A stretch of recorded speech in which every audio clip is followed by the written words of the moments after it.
used to happen to me. My God, it was When I was a kid. crazy. Anyway, go on. So this was not your topic. Yeah, the topic that I was trying to get to was there was an article published by, what was the name of the guy again? Now he's surfing the internet. Talk to me. Henry Akins or Akins or I don't know. Fucking know.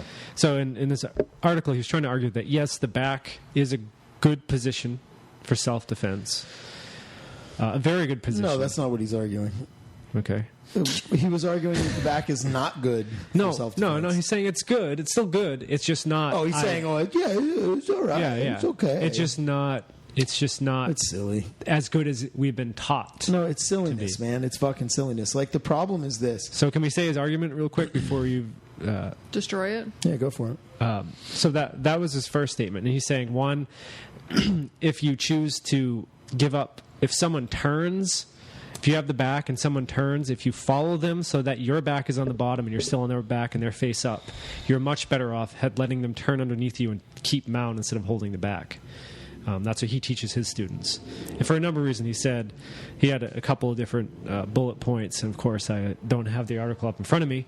But basically the gist was he teaches his students for self-defense that you have a higher percentage of being safer and doing more damage if you take them out and bail on the back. Man, look, it's like this. That's just crazy, though. This is like what? Beating the person in the face to death? Like, yeah. So, you can't make them unconscious and then just leave the scenario from them. How many? I mean, so what she's speaking to before I even get off on the other stuff is that Mercy. How many times? No. How many times have you seen? How many times have you seen a fight where the guy gets in the mount, throws They always turn. No, a barrage. No, a barrage of punches. Yeah. A barrage of punches, right? Yeah. And then the ref stops the fight because the dude's not defending himself, and then the other guy stands up like it ain't shit. Yeah.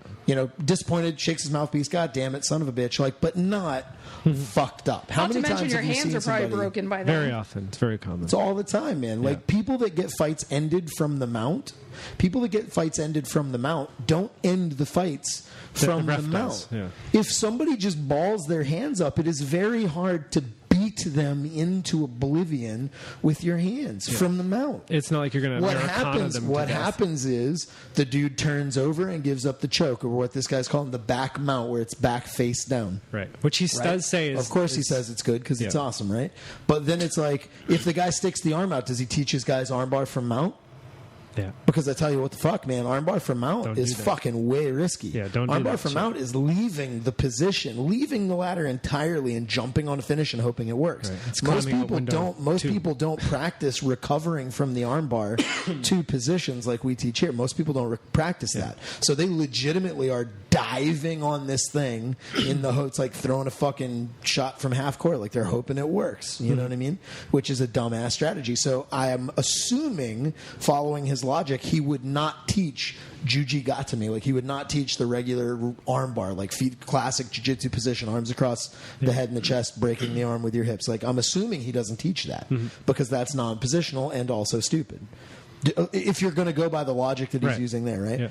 But he does, because that's jiu-jitsu and that's what you do, right? But it's like it's just nonsense, right? And then there's this idea of understanding the positions in jiu-jitsu have their value because of their relative safety and their tactical advantage. But every situation changes tactics. For example, I agree, like, face down, flattened out on the back, like you're on the back, flatten the fuck out, and the dude's smashed underneath you, belly down into the floor. Yep. Best position of fighting, for sure. If a dude rolls over from the mount, I'm absolutely not going to follow him. You know what I mean? Like, it's nonsense. You know what I mean? Like, if somebody starts to escape the back, I'm going to fucking step over and mount for sure. Like, mount's fucking awesome. So what you're saying is you're not always it's awesome choosing. because it leads to the back. But this is the problem. If there's five guys... If there's five guys and I take somebody's back and they're all fucking having a little boot party on my head, guaranteed I'm going to pull the guy on top of me. Yeah. Absolutely, I'm going to pull him on top of me. It's very hard. It's very hard for him to fuck me up. I'm going to choke that guy. I'm going to choke that guy to death, and I'm going to crawl out from under him like a fucking spider in the Brazilian rainforest, grab somebody, suck them back under the body, start breaking everything they have. I mean, it's just like tactics are determined by the circumstances. So this guy is making tactical decisions not based on circumstance, just saying there's a truth to this idea of position and the way it is. But the problem is In a one-on-one fight, man, follow the guy to the back. It's no problem. You don't have to worry about it. It's great. One-on-one fight, I can stay in the mount if I choose to and not give up the bottom position. But it's like in a group fight, I'm definitely going to pull the guy. I'm definitely going to go hooks. This is the other thing. Like, so if you look at the online project, right? Like if you look at that thing, I broke down into this idea of parameters of control. Yeah. The positions are not cool because they're cool. They're cool because they give you access to these parameters of control, right? So one parameter of control is gravity. If gravity is on your side, that is good. If gravity is working against you, that is bad. Back exposure. Back exposure is good. Standing behind a person, regardless of weaponry. Spine in line. Being behind someone is always less dangerous than being in front of them. This is a rule of knife fighting, of gunplay, of fist fights, of boxing. Like getting out from in front of somebody's line of fire is a basic tenet of fighting. Yep. Back exposure is a good parameter of control, right? Yep. So if you take those two things, like there's a couple others, right? So there's torso control, the ability to control the person's torso so you can stay with them, right? Yeah. All pummeling is an attempt to get torso control. Guard is establishing torso control with your legs. Yeah. Hooks in is an establishment of torso control using your legs to control the hips, right? So there's torso control, back exposure, gravity, and freedom of arms. If I hold somebody inside control in a cradle, it's not as valuable for fighting as if I hold them inside control, not in a cradle, because I can hold you. I have gravity, I have torso control, but I don't have freedom of my arms because I'm using them to hold you, so I can't do damage with them, right? Yeah. So if you take these parameters of control, you can look at each position in jiu-jitsu and see mathematically why, like give each one a value of 1 or whatever. You can start to see mathematically why those positions add up to the level of dominance that they have. But everything's going to change based on circumstances and tactics. Yep. So if I'm on top, based on the person that I'm fighting right now, this person starts to, like, I have the back hooks in, flattened out. Back mount. So I have what he's calling back mount, right? So I have back exposure, freedom of arms, torso control, gravity. Yeah. I got all of them. That's 100%. That's everything you could want in a fight. The guy starts to turn over. I've got to make a tactical decision at that point. Right. Do I want what at that moment on the given circumstances? Which parameter do I want to lose? Because I'm losing one of them. Gravity. I am either going to lose back exposure and keep gravity, freedom of arms, torso control, and stay in or I'm going to keep torso control, back exposure, and I'm going to lose gravity. Yeah. But you can't make a by rote decision about which one of those is a good thing. Yeah. You know what I mean? And again, if you're thinking that the main way in jiu-jitsu that you want to end fights, like the way that you're going to bet your life on is with a choke, being behind someone, back exposure takes a much higher precedent because it's very difficult to choke somebody from the front because you have to overcome their defenses to do it. From behind, it's very hard to I think that's the best argument there is the only thing that's reliable on a human being is a choke. Yes. Everybody goes to sleep. Everybody has two carotid arteries. Yes. Everybody has two carotid arteries. Everybody goes to sleep. Choke's the only thing you can rely on. And if that's said, attacking somebody when they're looking at you versus when they're not looking at you is two totally different things. And he's talking about from the back you can't strike and stuff. But it's like you break your hands. I mean, what the fuck, man? You're talking about elbowing them in the fucking head, gashing their face open with elbows. Man, you can elbow them in the back. If you could hold back control. He's talking like look at this is where I'm going to sound like a fucking Krav Maga guy. Right, broken clocks are right twice a day. Those douchebags have it right occasionally, because the fact is, fucking Kron Gracie had a hard time finishing fucking whoever the fuck from the back. Well, that's because you can't put your fucking fingers in his eyes and lift his chin. Yeah. If I've got your back and you can't go anywhere, and I can do literally anything, I can fish hook, I can get your fucking nose, I can peel your eyelid off, I can fucking pull your hair. It's so much easier to get under a chin. Just a nose, a nostril. Dude, it's so much easier to get under a fucking chin in a fist fight with no gloves, sweaty and bloody, and I can do anything I want. The back's where you want to be. It's even if so much better. But like once you start putting in rules, no fish hooking, no eye gouging, no biting, no fucking hair pulling, no whatever, and then there's gloves, and then there's this, and then there's that. It makes it that much more limited. Now, I will say that based on the set of rules, they're correct in some circumstances. Right, but he said self-defense. But the circumstances dictate the tactics. You're an idiot if you don't admit that circumstances dictate tactics. Like, that's just fucking how fights play out, right? And to his credit, he does reference. Of course, I realize that the gloves in MMA make it much more difficult when you're in the back. But what I'm saying is, like, if you've ever tried to get under somebody's fucking neck in here even no MMA and no gloves. You try to get under somebody's neck, it's a huge pain in the ass, dude. Being You start, nice. Yeah. dude. I'm not even getting in their eyeballs. I'm just, I'm like fucking just literally cupping their nose. I'm not even fish hooking. Yeah. And that picks people's fucking chin up like crazy. They don't want to suffocate. Yeah. Nobody. I mean, but it's like you start. I mean, like once you're in a real legit fight, the idea and the theories of jiu-jitsu make more sense when you look at them from a realistic, practically applied combative setting. They make much more sense. When you start adding limitations, now they start. The limitations that you add change some of the tactical decisions that you make. But the first thing you do is you understand, judge for yourself. Don't listen to me. Don't listen to anybody.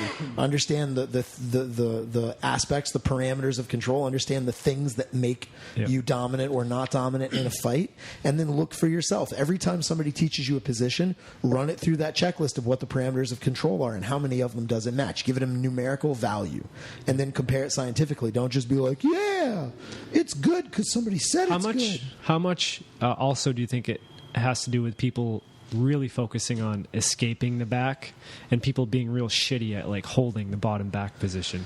Well, look, man, like you got to think you can't talk out both sides of your mouth, right? Because like when I teach jiu-jitsu, if I say if somebody has your back face down, you want to try to flip over. Yeah. But why do you want to try to flip over? Because I want to try to get on top of them. Yeah. Because if I get on top, I want gravity on my side, and I'm also removing their freedom of arms. Right. Because if I flip over on top of them, they have to hold on to you. They have to start. They can't like flattened out on the back like back mount. You can sit up with your arms free like you're in the fucking Titanic movie and just beat the shit out of somebody. That's what I use, and everybody laughs at me when I teach that class. I hear you, right? I said, let's do the Titanic. They did a remake a few years ago, and it just completely revived my teaching. Nice, very cool. I'm losing it again though. But it's like that idea, right? Like it was the blockbuster. Obviously, if I flip over and you got two choices. If I can force my way face up and you're back mounted on me, if I force my way face up, one of two things is going to happen. You're either going to switch to the mount, which is good for me because I have a higher survival rate from the mount, and survival, not stopping an MMA fight. Right. Because they're correct. The problem is the ladder's changed now. In a self-defense, no, like lock two dudes in a fucking cage and see who comes out alive. The back is the king of positions, right? No question. Face up, face down, doesn't matter. It's always better than the mount. Yeah. But in modern MMA, no 12-6 elbows, no striking the back of the head, no gouging, no grabbing the gloves, no hair pulling, no fish hooking, no eye gouging. Yeah. Man, all of a sudden it's very, very, very difficult to secure the choke, which means you're more likely to win a fight from the mount in MMA. But it's not because of the two completely different topics. It's not because of the damage you're doing. It's because you're affecting the referee is changing the parameters that you can use on the back, and the referee is stopping the fight from you punching this dude in the forearm repeatedly. And also think about if you're talking. We've talked about this before. Multiple opponents. When you're in the mount, yes, you have the choice. You might be able to disengage a little bit more easily than if you're immediately on your back. But if you're on someone's back and they're face up, you can still disengage pretty easily. Well, but you can't see what the fuck's going on. I agree. I agree that if I'm mounted on top of somebody, I can disengage faster. But again, the choice between the back and the mount for me is a tactical one based on circumstances. If I'm dealing with a single individual one-on-one, I'm absolutely going to stay on their back. Yeah. Absolutely going to stay on their back because it's like I'm closer to a choke and I can do more damage. And all their weapons are pointed away from you. Period.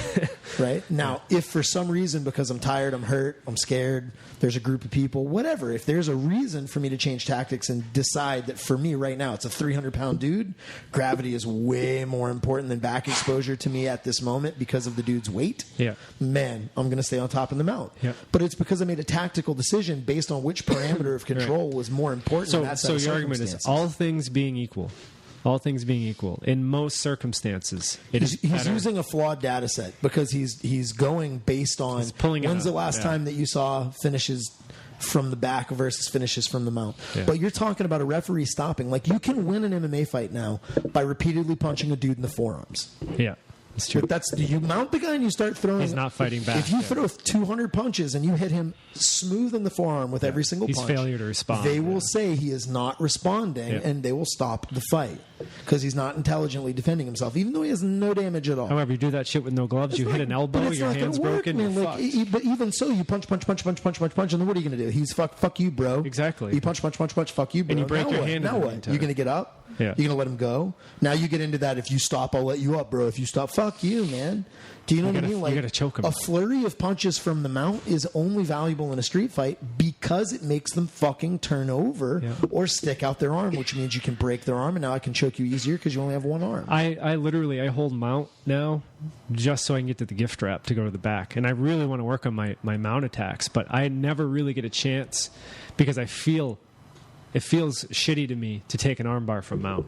It just feels on the whole just wrong. Like Weird. I mean, I feel like I'm bailing on a good position. Oh yeah. No, I hear you. I was like, what the I'm fuck just are you saying, talking like, about? I'm like, though, like, I'll be fed arm bars, and I will push their arm back down to a gift wrap because and I'm like, I should be working on my attacks from mount. 99.9% of the time, I'm gift wrapping. I ain't fucking arm bar from the mount. Fuck you. I'm in the mount, bro. Yeah. You're gonna die. Like, So I'm sorry. there's probably a reason why my finishes are very low from the mount because I don't. But to put that article to rest, like I think the thing is, like the guy's using as evidence, he's using sport. Yeah. Sport and things. MMA, and it's like the rule sets absolutely change the data, absolutely change the data. Yeah. And then on top of that, you got to think about. Don't just teach people. You shouldn't teach people mount and back, and one's better than the other. You should teach people the parameters of control so they can understand tactically from moment to moment what they're trying to achieve and why. You know what's changing? Probably even this article.